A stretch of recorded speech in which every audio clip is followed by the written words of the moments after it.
Today I will discuss one sutta called Bhaddanta Sutta. Bhaddanta Sutta of Ubri Anasa. What is the meaning of Bhaddanta Sutta? One who has a single exhaling night. Do you want to have a single exhaling night? Do you want? Okay, we will discuss about this. Maybe Buddha was at that time. Buddha was dwelling in Jetavana Vihara at Savatthi. He said this Dhamma. There are many misunderstandings about this Dhamma. So because of this reason, I want to explain this, especially two stanzas. Adida nanagamiya nabadi ginkhe anagada. Yada dida bahinanda abadansa anagada. This is Pali. Adida nanagamiya.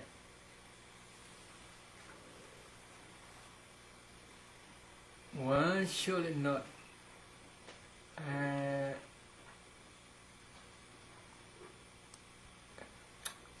sorry, and we had what?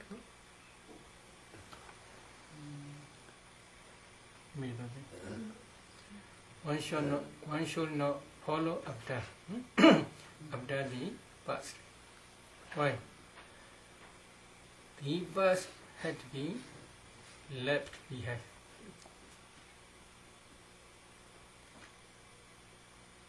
One should not make hopes upon the future. One should not create hopes upon the future, because future had not yet reached. So this is the meaning of this stanza. One should not follow after the past. So they translate, one should not contemplate the past. Not true. What is the meaning? Adida nanagameya tanadedihi nanukichiya.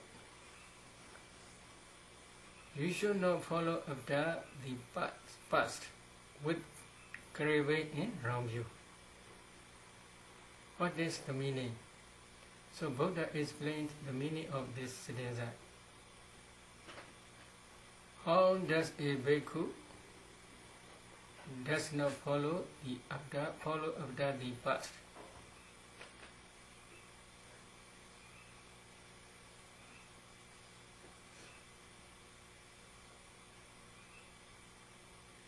He had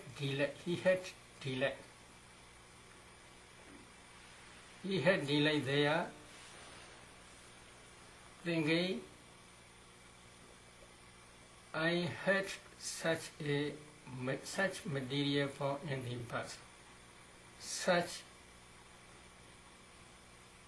feeling. I had such feeling in the past. I had such perception in the past. I had such formations in the past. I had such consciousness in the past. In this way, if we have delay or craving around you, then this is called he is following after the past. So if you have attachment or craving to the past by aggregates, then you have attachment. If you are following after the past, we can say you are following after the past aggregates. So past aggregates are already left behind, already passed away. So you should not have delight in the past aggregates, you should not have craving for the past aggregates. not to have craving, not to have delight in the past aggregates, how you should try. I will explain later. In the same way, how you expect future hopes for the future aggregates. How you expect hopes for the future aggregates. One have delight in the future aggregates, thinking, may I have such material form in the future. May I have such feeling in the future. May I have such perception in the future. May I have such formations in the future. May I have such consciousness in the future. In this way, if you have expecting with delight for the future aggregates, then this is, we can say, you are expecting for future. You have a lot of hopes for future aggregates. So, if you have delight for future existence, that delight is another word, craving or attachment with wrong view. How craving and wrong view rise? If you perceive future aggregates as I or as mine, then this is craving and wrong view. If you have attachment for future aggregates,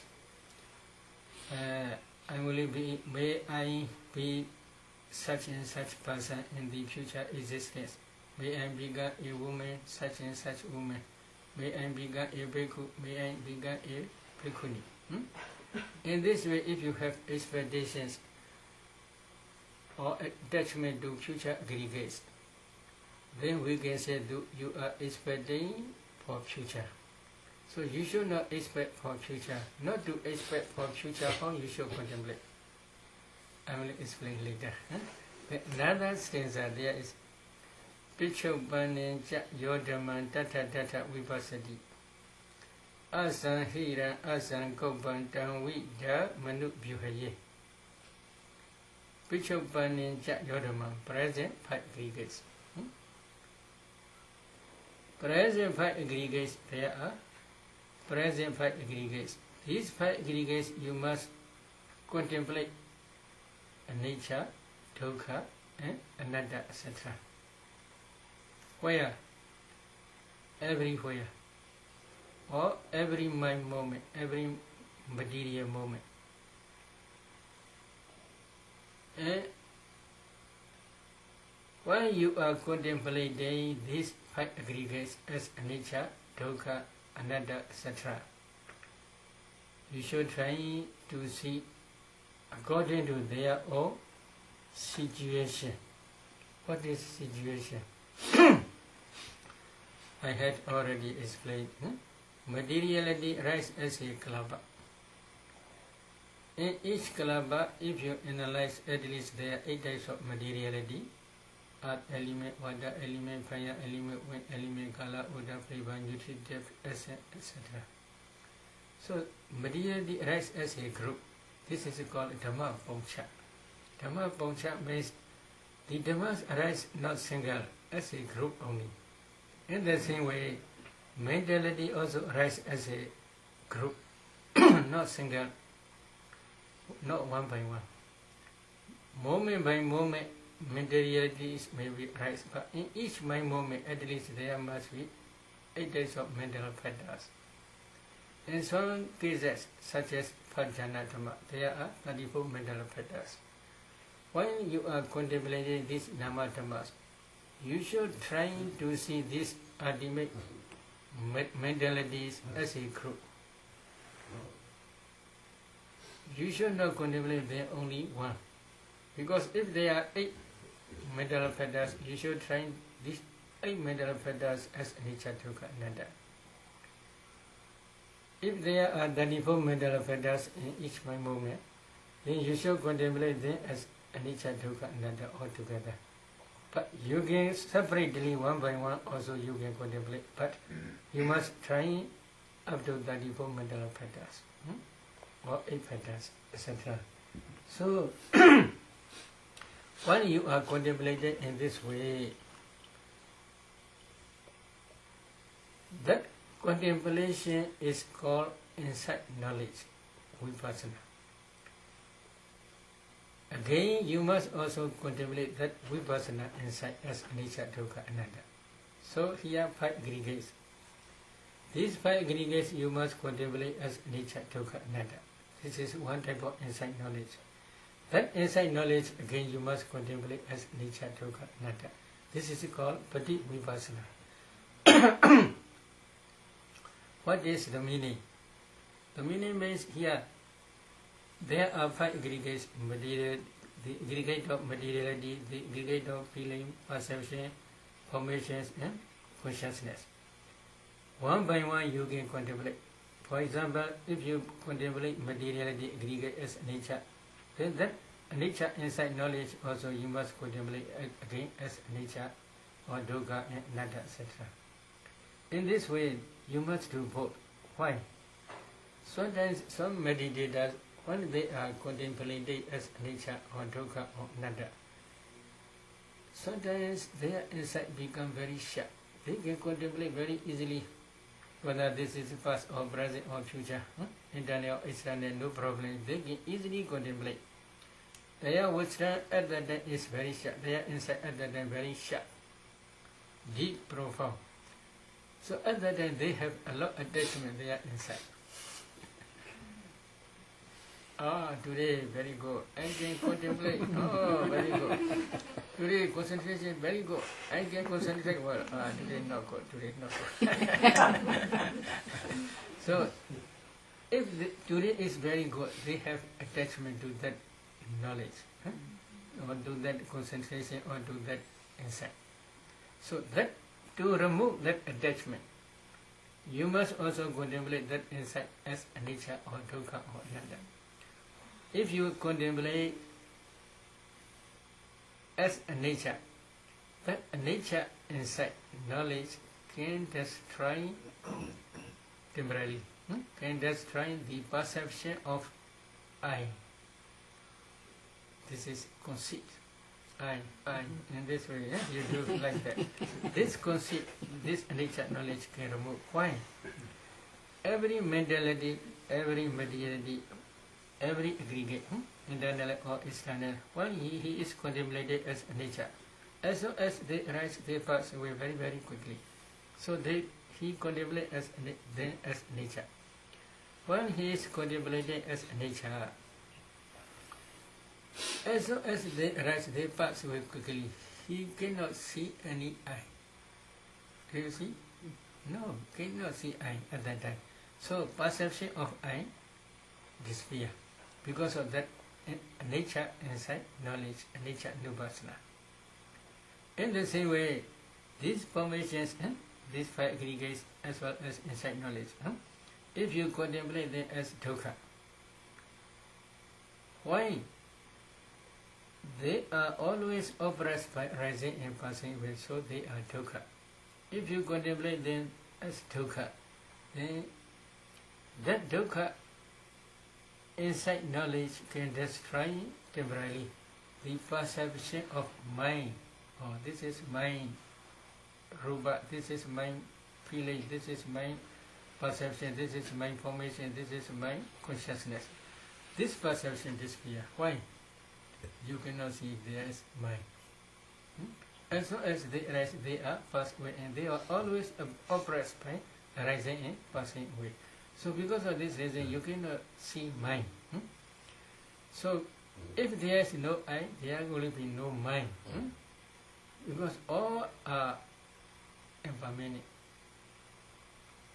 In the same way, if you contemplate these 5 aggregates as well as insight knowledge as anatta, non-self, then you cannot see self, because in these 5 aggregates as well as in this insight knowledge, you cannot see any permanent substance. As long as they arise, they are always passing away. There is no permanent entity. So because of this reason, you cannot see self-atta. So another nupassana can remove perception of atta. Anicca nupassana can remove perception of I, conceit. Dukkha nupassana can remove the perception of mind. This is craving. This is my property, this is my property, this is my property. In this way you accumulate because you have attachment.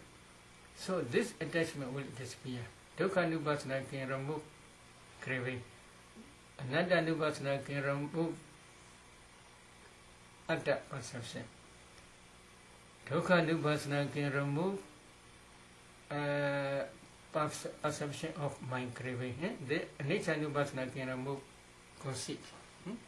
So, because of this reason, if you contemplate five aggregates as well as insight knowledge as anicca, dukkha, anatta, then craving in wrong view will disappear.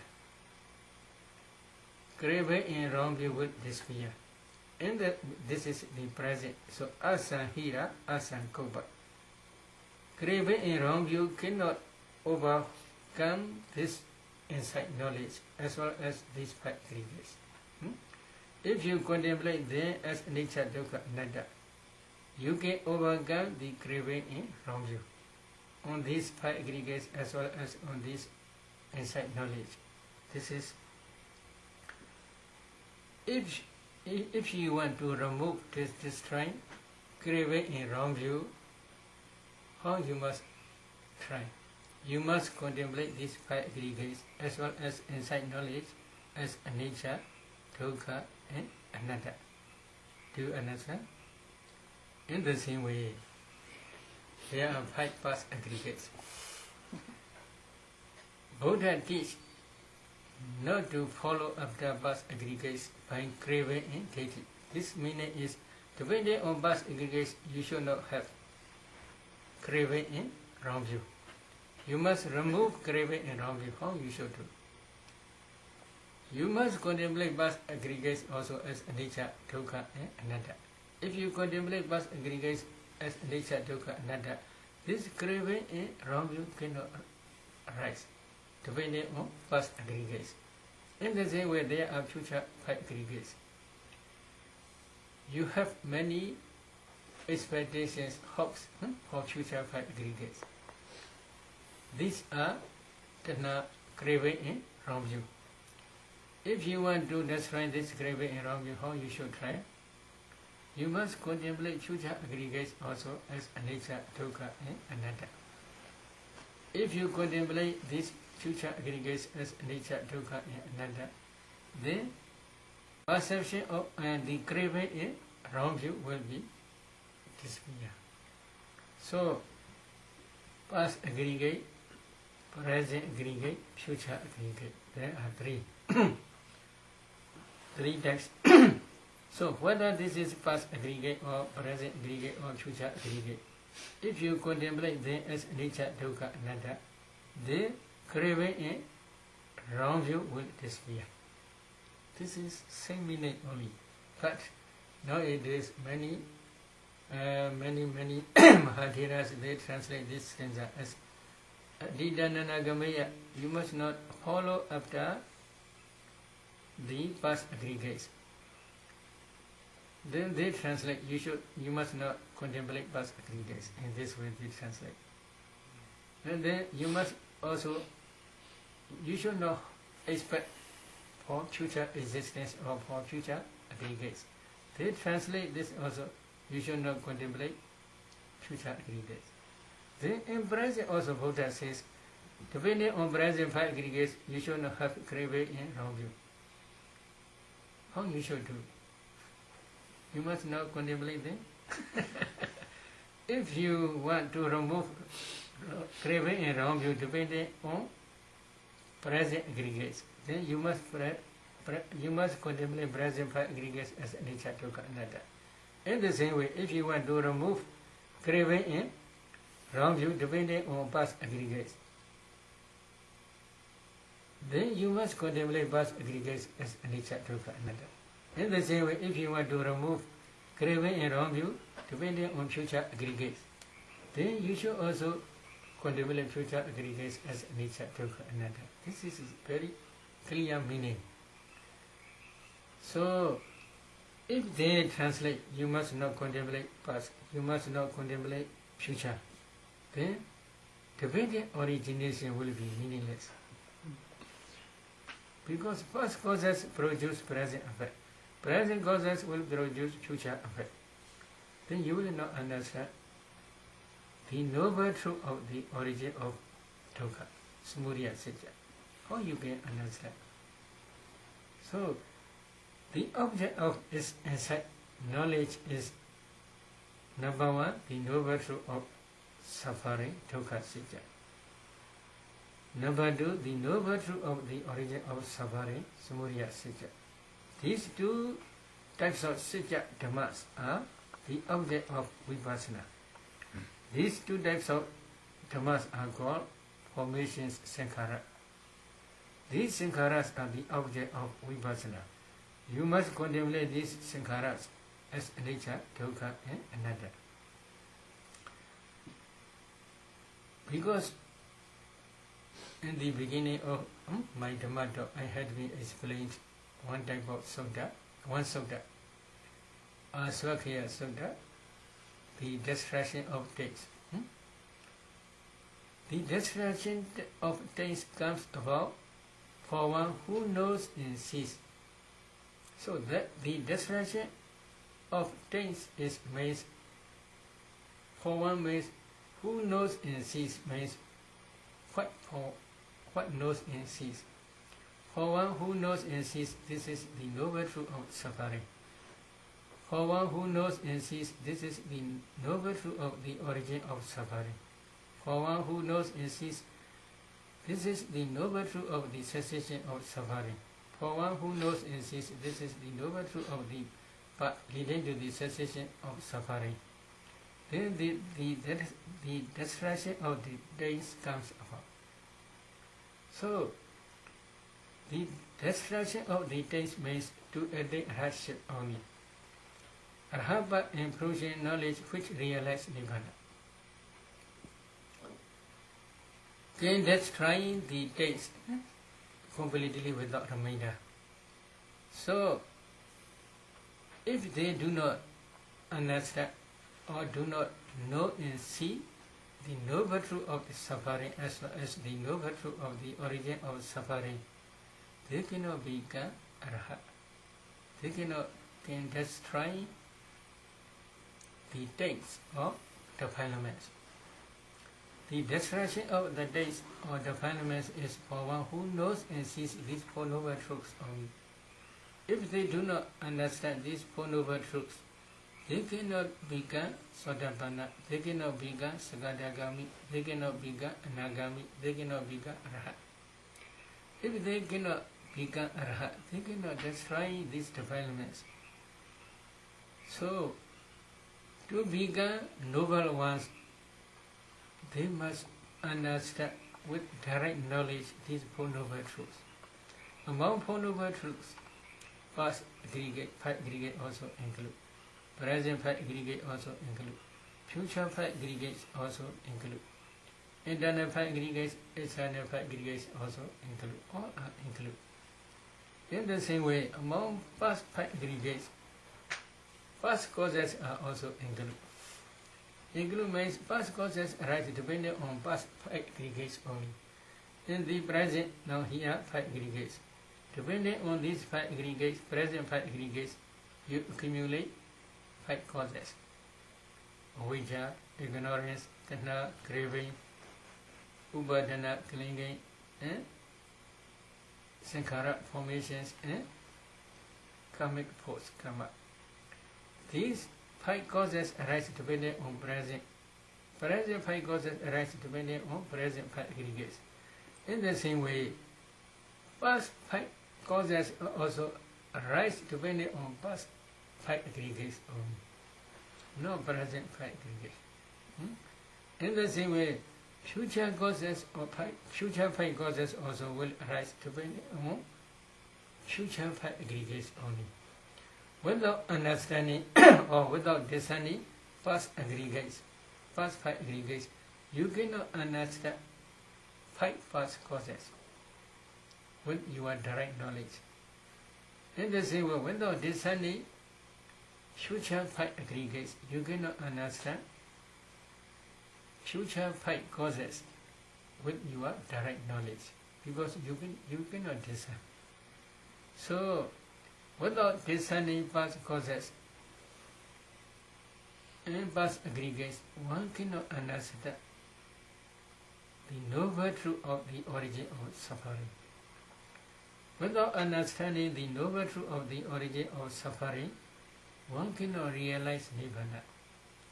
So, for realization of Nibbana, you must try, number one, to understand with your direct knowledge the noble truth of the suffering. This is factoring aggregates. Second, number two, you should try to understand with your direct knowledge the noble truth of the origin of suffering. This is dependent origination. So these two noble truths are the object of vipassana insight.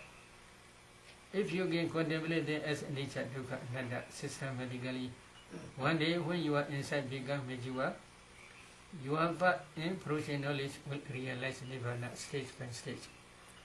Last path in fruition knowledge is called Arahant path in fruition knowledge. That Arahant path knowledge will destroy the developments completely without remainder. At that time, the destruction of things will appear. So, in this Bhaddanta Sutta, one is a single excellent sutta. Buddha never said not to contemplate past aggregates and future aggregates. Buddha says you must not follow after with craving in wrong view past aggregates. You must not expect future aggregates with craving in wrong view. You must try not to arise craving in wrong view depending on present aggregates. Only this way Buddha taught. So because of this reason, depending on past aggregates or present aggregates or future aggregates, if there is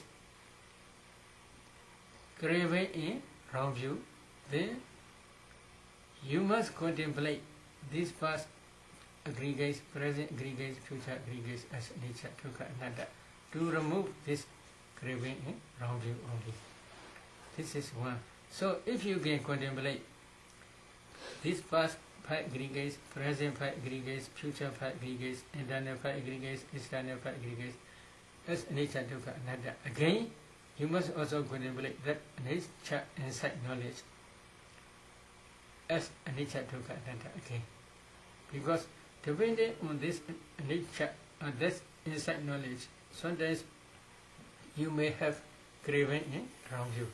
Because of this reason, not to arise depending on insight knowledge, craving in wrong view, you must contemplate this insight knowledge also as nature, dukkha, anatta.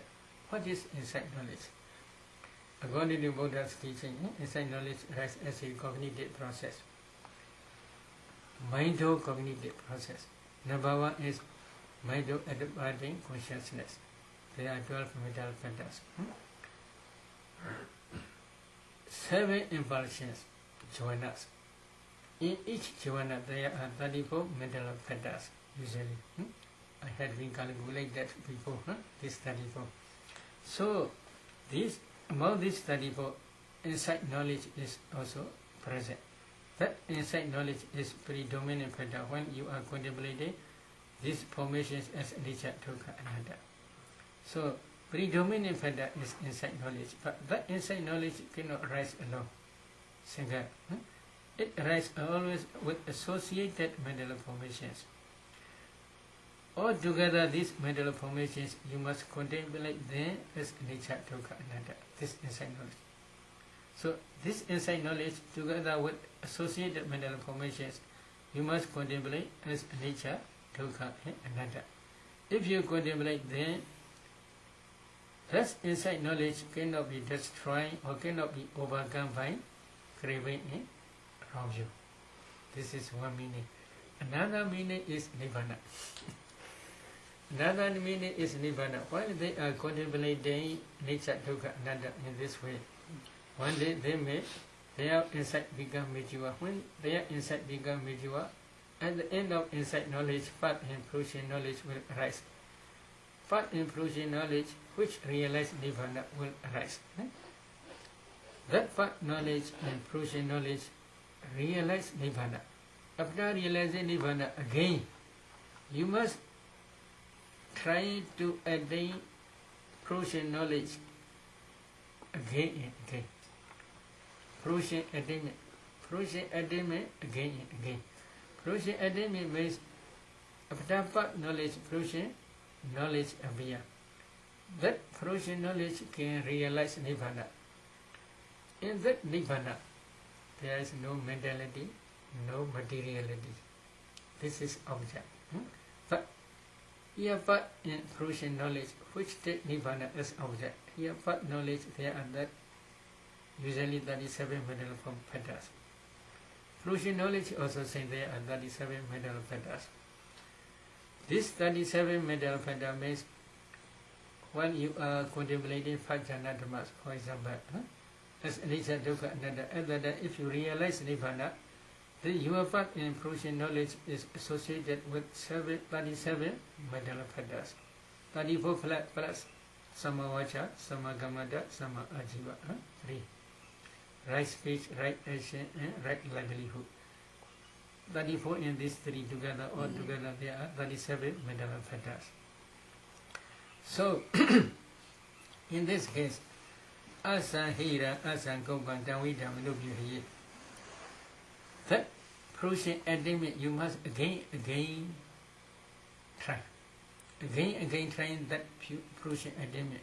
Because in the Nibbana, the object of fruition attainment is Nibbana. In that Nibbana, there is no mentality, no materiality. Because of this reason, there is also no craving, no wrong view. Because craving and wrong view is two type of mentality. So, if there is completely no mentality, materiality, then craving and wrong view cannot be present in Nibbana. So, if you do in this way again, then that fruition knowledge, craving and clinging cannot overcome this fruition knowledge or this Nibbana. So, not to overcome by craving and clinging, you must try again that fruition attainment. This is another meaning. So in that sutta, Buddha explained only to contemplate past, present and future aggregates as nature, dukkha, anatta, not to arise craving and clinging only. Buddha never say two different words, two different teachings. You may understand. Second Samo, Anatta Lakkhana Sutta. 5 bhikkhus, 5 group of bhikkhus, Pichawagi bhikkhus.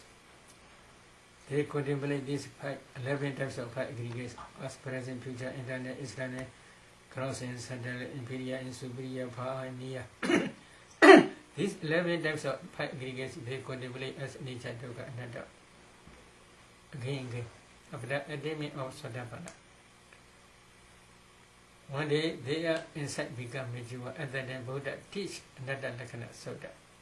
When he is teaching Anatta Lakkhana Sutta, nearly at the end, he asks them questions. Whether this materiality is nature or nature. They reply, Venerable a nature. So here Buddha says,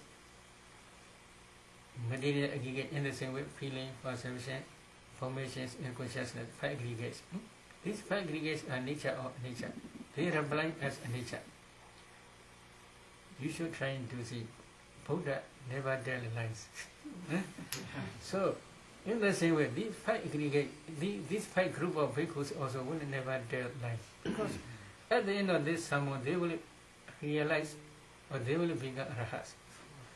So because of this reason, at the time, they see these five aggregates. They also see these five aggregates of nature. They also understand by their direct knowledge at that time. Because they already attained Sotapanna stage. If they begin Sotapanna, they already understand the noble truth of suffering. This is five aggregates. So because of this reason, when Buddha asks, they reply nature. Whether these five aggregates are nature or nature, they reply as nature. Then, if it is nature, this is dukkha or sukha. Venerable son, this is dukkha. If it is nature dukkha, then this is also always changing. Always changing means from Upada stage to Pinga, from rising stage to dissolution stage. Always changing. Then you can say this is my atta. No, sir. And this way they reply. After this question and answer, Buddha gave the instruction how to contemplate vipassana. That samadhiha bhikkhave yangichi rupa adita nagata bhikkhuppana ijatama bhidama olarikama sukumava hinama benidama yandure sandikeva sabha rupa nidama ma nisoha masami nameso adhati eva medayata buddha samabinyaya tatava. And this Buddha instruct. Yangichi rupa adita nagata bhikkhuppana. Adita past, nagata future, bhikkhuppana present. These five aggregates are same. Buddha gave instruction. So, past five aggregates, present five aggregates, future five aggregates, internal five aggregates, external five aggregates, gross five aggregates, subtle five aggregates, inferior five aggregates, superior five aggregates, far five aggregates, near five aggregates. All 11 types of five aggregates. You should contemplate them as nature, dukkha, anatta. This is not mine, this is not I, this is not myself. This is saying nature, dukkha, anatta. So, in that sutta, Buddha openly explained to contemplate past five aggregates as nature, dukkha, anatta, future five aggregates as nature, dukkha, anatta, present five aggregates as nature, dukkha, anatta. So, in that sutta, Buddha explained openly. Such a Buddha, why in that Bhaddanta Sutta, one who has a single excellent night. How Buddha can teach? You must not contemplate past five aggregates. You must not contemplate future five aggregates. Buddha never tell two different words. So you should understand this well. But another problem I want to explain here. Maybe 4 or 5 days ago I explained about Bhuanga. But I forget another type of Bhuanga I do not explain. There are many misunderstandings. While they are practicing samatha or vipassana, when their concentration is not yet mature, especially in excess concentration stage, Bhuanga arises, mind state arises. For beginners, when this Bhuanga mind state arises, on that day I had explained his shock, fear arises. But another type of problem also there. In the same way, while they are contemplating vipassana, at that time also, when they reach Sikharupaka Jnana stage, the knowledge of equanimity towards formations, at that time also, they have a lot equanimous mind to every formation. They don't care anything. They have no attachment. They have no longing, no expectation. All equanimous mind. At that time also, if they cannot maintain their concentration, they can easily fall down Bhuanga. So at that time, this is also another problem. But I want to explain here, when they fall into Bhuanga, some meditators, they think this may be cessation state or nirvana. Why? At that time they feel, some meditators feel, especially Samatha meditators, because they do not understand ultimate mentality, materiality and their causes. So at that time they understand this mind state. If this mind state arises successfully for a long time, they think, oh, they know nothing at that time. They feel like that. They know nothing means this mind state do not take present object. For example, like Anapana Paribhaga Nimitta. That mind state do not take this present object. But that mind state take only past object. Past object means past, in past like in line of death. One nimitta, one sign. Karma or karma nimitta or gri nimitta. Karma means wholesome karma. Karma nimitta means the sign of karma. Gri nimitta means destination, sign of destination. One of these three objects usually appear. That Goenka mindset take that object. But that Goenka mindset take that object, who understand? When they discern dependent origination up to the past life, at that time only they understand clearly this Goenka mindset realize past object only. But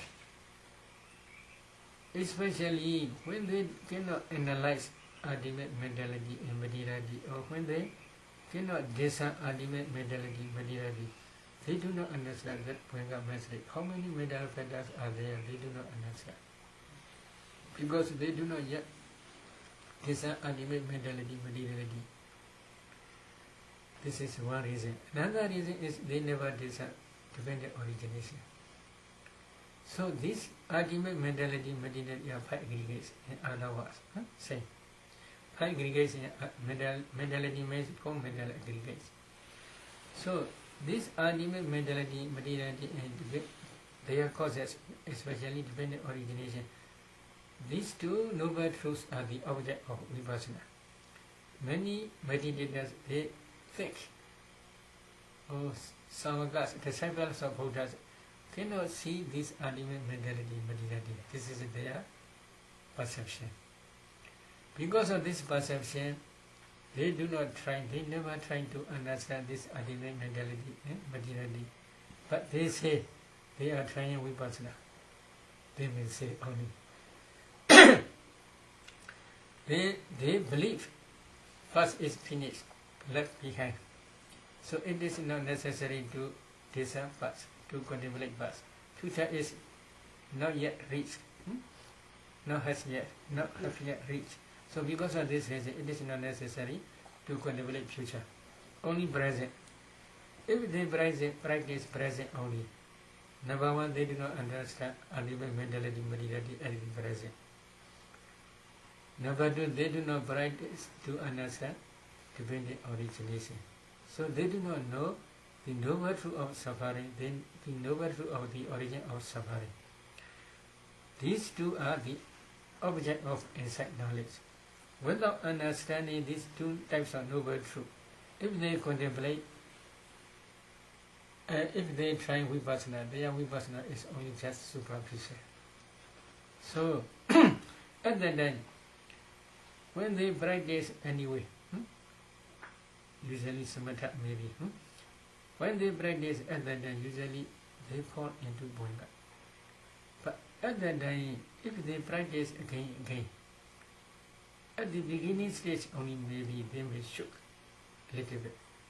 But later if they try again, then they can maintain this Goenka mindset for a long time. One example I will show in Burma, one Mahatira. He thinks one day we will die. If we die, we will not breathe. So there will be no. So lying down, lying flat. He tried not to breathe. He do not understand ultimate mentality, materiality. He do not understand dependent origination. Just lying down, he tried not to breathe only. They hope he forgot. He can stay this Goenka mindset about 48 hours. 2 days, completely. He can stay in that state because he practiced again and again. But he may say, at that time he knows nothing because he do not understand ultimate materiality. He do not understand the object and subject. So because of this reason, his perception is this is real nirvana. But later, slowly, when he became older and older, he understands this is nothing. So he admits this is wrong view. He admits later. In the same way, there are many meditators when they are practicing any kammatthana or any meditation subject. So that when their concentration little bit improve, their mind usually fall into bhaddanta. If they can maintain this bhaddanta and they practice again and again, they can maintain this bhaddanta method for a long time. They think this is nirvana. So if they realize nirvana, it is not necessary to desire ultimate mentality, materiality. This is very difficult. They reject. It is not necessary to win origination. This is not necessary because they realize nirvana. So in this way they think. So this is another way of misunderstanding of bhaddanta. Okay, today I will stop here. Any question you can ask.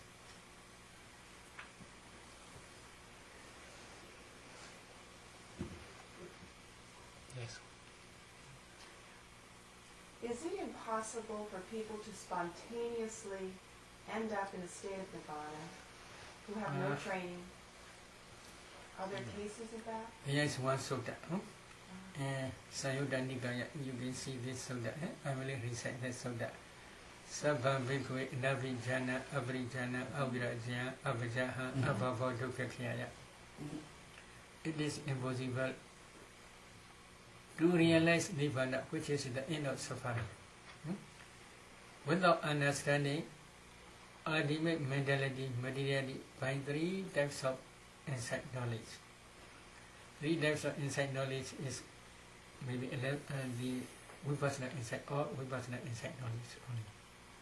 So, if you do not understand ultimate mentality, materiality, and their causes as nature, dukkha, anatta, you cannot realize nirvana, which is the end of suffering. This is called Abhijnana Sutta in Sayuddha Nikaya.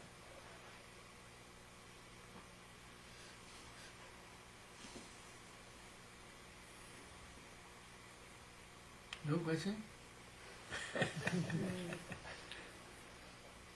I have it's probably a simple-minded question. Is the knowledge that one is still breathing, currently still breathing, is that a test that would suggest that you have not fallen into a bhavanga state? Yes, yes. So if you... Okay. Yes, because when you are sleeping soundly, without dreaming, at that time bhaddanta mind state successfully rising and passing away. At that time you are breathing.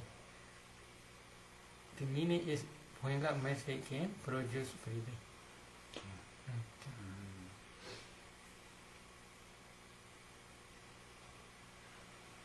So you contemplate the insight knowledge as you anicca, dukkha, anatta, and then you see that, and then you contemplate that knowledge as also. Yes, maybe up to 10th you can try.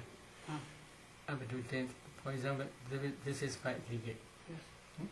These 5 aggregates you must contemplate as nature, dukkha, anatta. That the power inside knowledge. That inside knowledge also you must again contemplate as nature, dukkha, anatta. Then that second knowledge, that inside knowledge also again you must contemplate nature, dukkha. Yes. That inside knowledge also you must contemplate nature. That. So up to 10th stage you can do. So it must become very quick. Very quick imagine and contemplating. So up to 10 you can do, but more than 10 is not necessary too much, because there are many formations you must contemplate as nature, dukkha, anatta.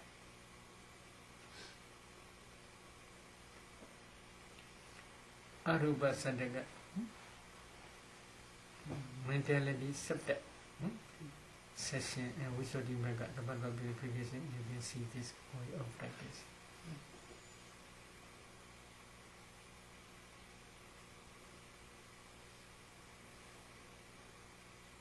No question? I have a question about the insight knowledge, because this word knowledge for Western people maybe it means something known, but in the context of Vipassana, would you explain how to understanding the meaning of insight knowledge? Maybe their translation only. In Pali, this is called Vipassana Jnana. Vipassana Jnana, Jnana means wisdom faculty. Wisdom faculty alone cannot arise. Because this is natural in Bidama. Wisdom faculty arise with associated mental formations only. When they arise with associated mental formations, they arise according to cognitive process only. Cognitive process means here mind-cognitive process. Number one, mind-abiding consciousness. Then 7 impulsions, usually jhanas. In each jhana mind moment there are 34 mental factors. Among 34, wisdom faculty is predominant factor in Vipassana. But if you already had been discerned ultimate mentality internally and externally, other than if you contemplate your insight knowledge, then you can easily understand. But at the beginning stage of Nama Rupa Paricheda, analyzing mentality and materiality. At insight knowledge state also we teach this usually for higher Vipassana. For example, here untransparent element. You must pay attention, this is untransparent element. That insight knowledge also you must try to discern. Then this untransparent is Chakkusara. That knowledge which knows this is Chakkusara, that insight knowledge also you must discern. Okay? The untransparent element, as soon as it arises, it passes away, so it is a nature. That nature insight knowledge also you must discern. Okay? In this way then you must pay attention. This is always operates by rising and passing away. This is dukkha. That dukkha insight knowledge also you must discern. Then there is no permanent substance in that untransparent element. So this is another. That another insight knowledge also you must discern. There are many impurities surrounding. Untransparent element always associated with bad smell, bad smell and bad color, etc. No sweet smell. So because of this is asubha, impure. That insight knowledge also you must discern. In this way, at the beginning only, while you are discerning ultimate mentality, we teach this system. Because when they reach Vipassana, they must also contemplate this insight knowledge, as nature, dukkha, anatta. And what's the object? So what is the superior point of the process of the insight knowledge, the mental process? Maybe if you understand, if you had to be already understand, there are 6 cognitive process. Indo cognitive process, Yado, Nosto, Dangdo, Bodido, and Maido. Maido cognitive process can contemplate this as nature, dukkha, anatta. That Maido cognitive process arises depending on your heart base. Taking this untransparent as nature, or dukkha nature, or anatta nature, or asubha nature. That nature, this mind-cognitive process, take this untransparent elements, nature, dukkha, nature. That mind-cognitive process, you must discern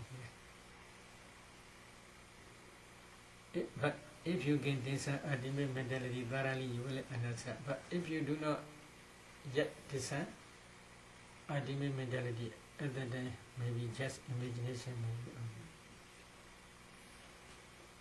What is meant by conformity knowledge? Conformity. That stage in Vipassana? Maybe this is last stage. Last stage is means after Sankharupaka. Sankharupaka knowledge. The knowledge of equanimity, dual formations, become Mijiva and Mijiva. At that time, nearly part knowledge will arise. And then this conformity knowledge appear. Because this is confirmed previous insight knowledge as well as coming part knowledge. This is China and the middle. So this is confirmed this also. What called suitable, not to clash each other, not to clash each other. If the insight knowledge contemplate as nature, then this also contemplate as nature only. And then part knowledge also will be at the end of nature knowledge. If this is contemplate dukkha, then this will be also dukkha, and part knowledge also will understand dukkha nature in this way. Well, this, in our practice, most of us are trying either to get the nimitta or trying to work out a jhana, reach a jhana. So we cannot do any of those processes that you are describing right now, because we have to keep, except for maybe the bhavanga. But Right? also maybe previously I had been explained. Now you are understanding only Bhaddanta mind means this is metaphorically only. Yes. So Only we the have, Bhaddanta mind states mind produce materiality, small kalapas, uncountable kalapas. The light of these uncountable kalapas now you can see. In the same way, Uricha kalapas. But after discerning ultimate materiality, if you go to discern ultimate materiality, you can easily understand. Without understanding ultimate materiality, if you practice to discern ultimate materiality, it will be very difficult, except Janatimas. Janatimas are easy for why? Because when they are practicing samatha jhana, other than they can easily discern 5 jhana fetters. So this is the beginning stage. If you can discern 5 jhana fetters, the 5 jhana fetters cannot arise only 5. They arise with associated mental formations. There are 34 mental formations. If you practice again and again, then you can understand this 34. After that, you should go back. This 34 arise depending on what? It arises depending on heart phase. You will understand. Heart phase is what? Then if you can discern 4 elements in your heart, then you will see small particles. If you analyze these small particles, you can see heart phase. so you can see the 34 factors one by one eventually. Maybe for beginners, usually we teach one by one, because their insight is not yet mature. So one by one, if they can discern one by one, then usually we teach 2, 2, 2, 2, then 3, 3, 3, 3, then 4, 4, 4, 4, then 5, 5, 5. 5 maybe once a day we teach. Then after that, next day up to 8 we teach. Then after that, next day slowly increase up to 30. Then next day we teach altogether 34. Slowly we must increase. Now you are discerning jhana fetters. At the beginning you must discern only Vijaka. If you can discern Vijaka thoroughly, then next time you can discern Vichara. So slowly one by one. If you can discern one by one, then please try 5 together. Then you can see clearly 5 together. In the same way.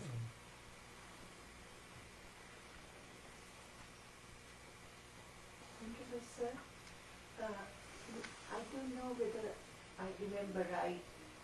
In Anatta Lakkhana Sutta, when the Buddha preached it, it says in the book, the monks were not delighted. No, that is the other one. one sutta only Mula Briyaya Mula. Sutta. Mula. No, delighted means these listeners are 500 bhikkhus. These 500 bhikkhus are a lot mana conceit.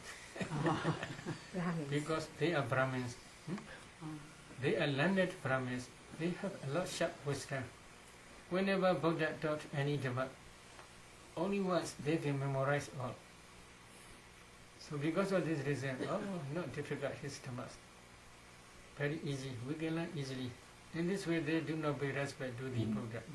But one day Buddha trying to see their inner quality. Buddha saw, they can become arahats. But without removing this conceit, mana, they cannot attain arahantship. But if they can remove this conceit, mana, then they can attain arahantship. So Buddha, because of this reason, Buddha preached Mula Briyaya Sutta. After listening Mula Briyaya Sutta, they do not understand the Dhamma. So they are, at that time, their conceit a little bit decreased. At that time, Buddha taught another Jataka story. Jataka story, in one of previous like this, our Bodhisattva became the teacher, Pa-Auk teacher. They are 500 disciples. In the same way, they have a lot of conceit. At that time also, our Bodhisattva asked them one question, they cannot answer. At that time only, their conceit decreased. In the same way, in that sutta, Buddha taught, while the Buddha preaching this Mula Briyaya Sutta, their conceit fall down. They can remove their conceit. They diligently practice vipassana. When their vipassana inside become mature, one day in Vaisali, A specific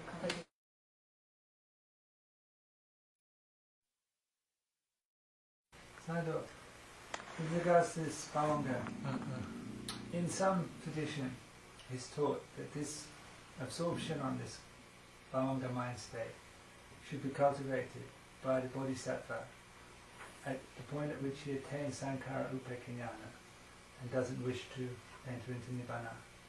So that upon death, they call this Rigpa, he can recognize this state at death and therefore bring to mind whatever his intention is for his rebirth. Bodhisattvas are not like that. Bodhisattvas always contemplate ultimate mentality, materiality as nature, dukkha, anatta, Abbot, Sankhara, Upekkhañāna stage. But now this Bhaddanta mistake, they do not contemplate ultimate mentality, materiality, reality. Yeah, but once they've attained Sankhara Upekkhañāna, they don't wish to go further. I want to explain this. If they don't want to go to beyond Sankhara Upekkhañāna stage, what happened? I had been experienced many meditators. They had happened is their wish for Saviññutta Jnana. That wishing for Saviññutta Jnana appear in that time. Okay. Because of this reason, they have no desire to go on. They want to become Buddha only. To be Buddha, that desire, what desire? Especially if they gain definite prophecy near that Bhaddanta in previous one of Buddha's time. That image appear again and again. When their insight become mature.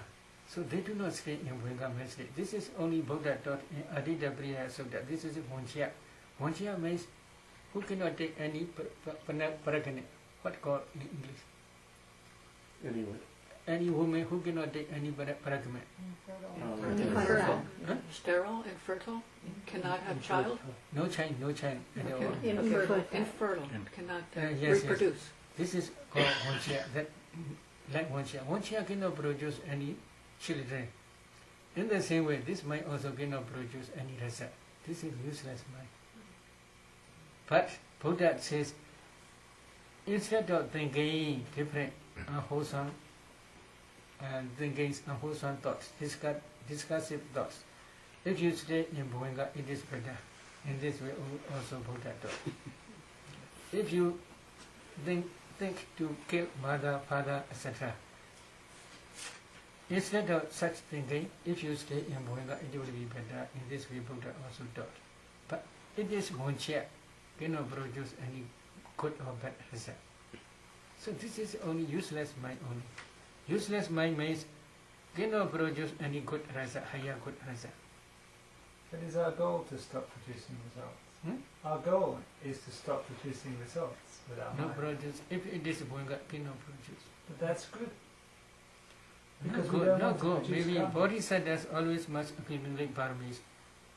These paramis are for Savinyuta Jnana only, to make mature Savinyuta Jnana. They must do these paramis in every moment, every existence. So, without accumulating parami, they are staying in Bhuanga. It will be useless for them. Maybe sometimes.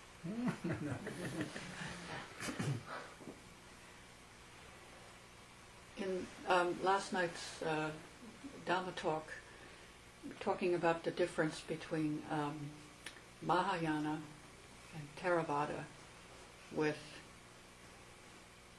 conditioned and Nibbana. This is Theravadan view. The Mahayana, which is that the unconditioned is responsible for the conditioned. In other words, Nibbana is samsara, samsara is Nibbana. I had heard this said before, not last night, you can say that, but could you perhaps talk a little bit about? Maybe I do not understand about Mahayana. So I cannot say easily, but I heard purely. But what is purely? Maybe some Mahayana Mahatheras, they also practice samatha, or maybe partially vipassana, or I don't know exactly.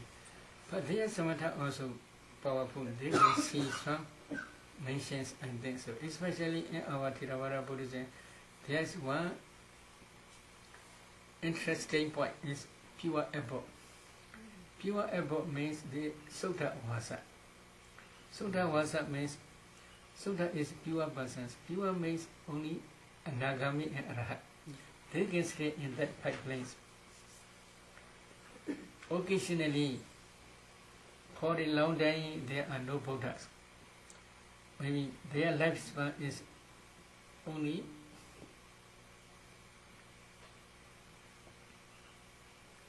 80,000, I think so. 80,000 aeons only. So because of this reason,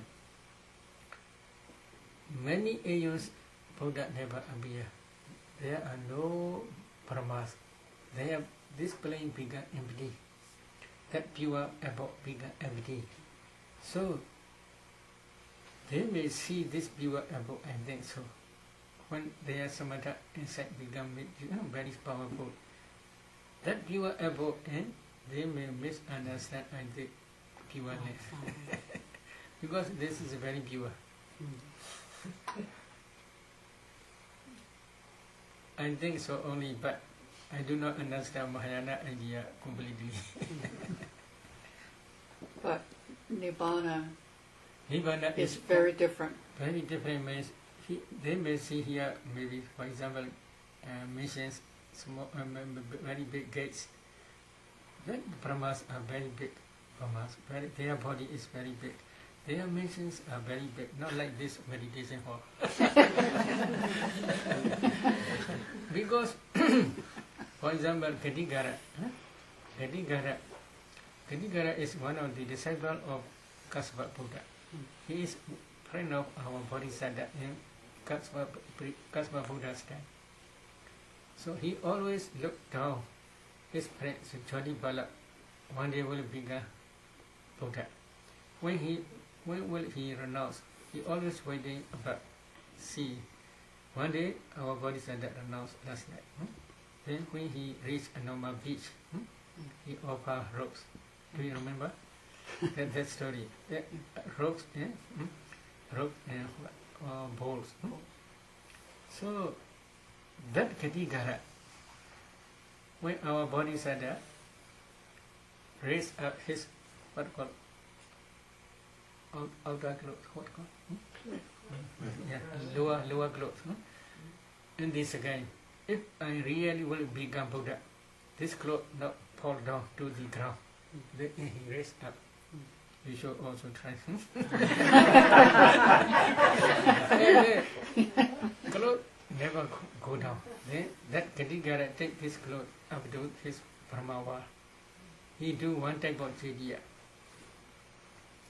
12 yojana. 1 yojana maybe 8 miles or 10 miles or 12 miles. 12 yojana maybe more than 100 miles. Height is more than 100 miles.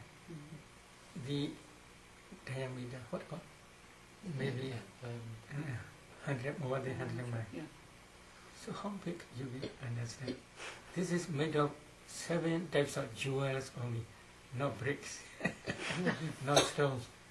So how big maybe? This is his donation. He can donate such a pagoda and the Brahmavar. So their machines may be bigger than like. So they may see and then so, but I'm not sure.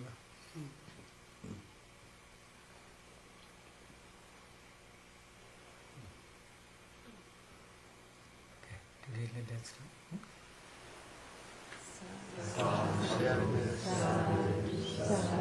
Oh, sharing merit. Okay, that's it. Okay, repeat. Idame punya asavakya wahang hotu idame punya nibbānasa pacayo hotu idame punya sabba sadhana vajima Desabe Mesama Punya Baga Labandu Sadhu Sadhu Sadhu